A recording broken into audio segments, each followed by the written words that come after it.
marche arrière. Femmes d'affaires, médecins ou professeurs d'université, ces femmes-là ont décidé de se battre pour les autres, celles qui restent coincées sous un plafond de verre.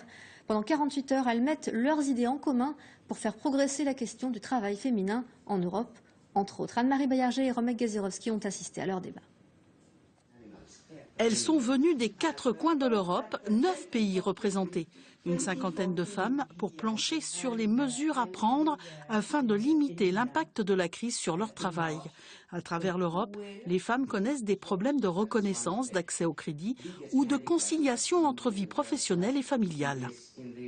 Expliquez-moi pourquoi les femmes qui représentent 60% des diplômés ne représentent que 3% des chefs des directions d'entreprise ou des présidences de conseils d'administration.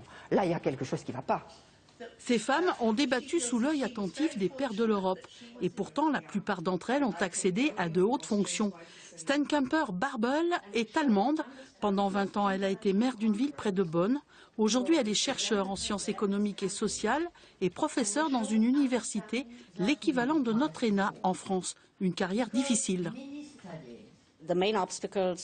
Il faut être obstiné car c'est difficile d'équilibrer vie de famille et carrière. Parce que la plupart des femmes prennent beaucoup de temps pour éduquer leurs enfants. Après un arrêt, c'est difficile de se réinsérer dans la vie active car les règles de l'emploi sont faites par les hommes et ce n'est pas des problèmes qu'ils affrontent eux-mêmes. Depuis 60 ans, les femmes européennes ont constitué un réseau. Il compte aujourd'hui 1000 adhérentes, féminines, mais pas féministes. Elles affichent seulement l'ambition de faire bouger la Commission européenne afin d'éviter la paupérisation des femmes au sein de l'Europe.